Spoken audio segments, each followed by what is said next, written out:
श्री राधे। देखिए, महेंद्राचल पर्वत पर भगवान परशुराम अटल तपस्या करते हैं।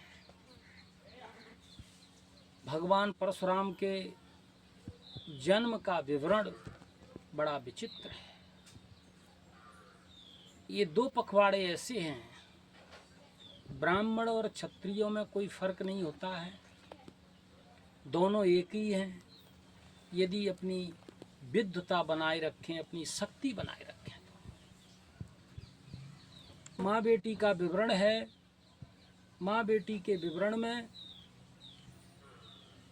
महाराज जो परशुराम जी के पिता हैं, उनसे मैया प्रश्न करती हैं कि कोई ऐसी संतान हो महाराज, हमें पुत्र की इच्छा है। तब उस समय ऋषि महाराज कुछ ऐसा फल स्वरूप बनाते हैं और कहते हैं कि तेरी बेटी है कि दो फल बनाओ महाराज।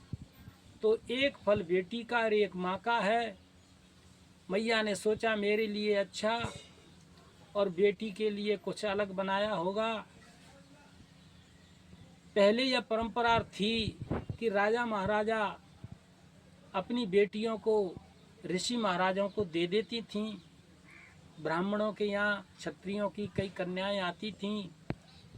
ऐसा कोई भेद नहीं था कि दोनों ही बराबर के होते हैं। एक तप करते हैं, एक शस्त्रधारी होते हैं। एक में दंड देने की शक्ति है तो एक में श्राप देने की शक्ति है।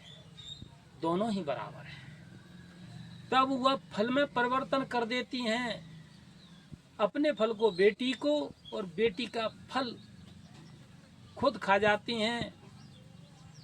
तब कहती हैं, महाराज ऋषि महाराज ने कहा कि तुमने फल का क्या किया?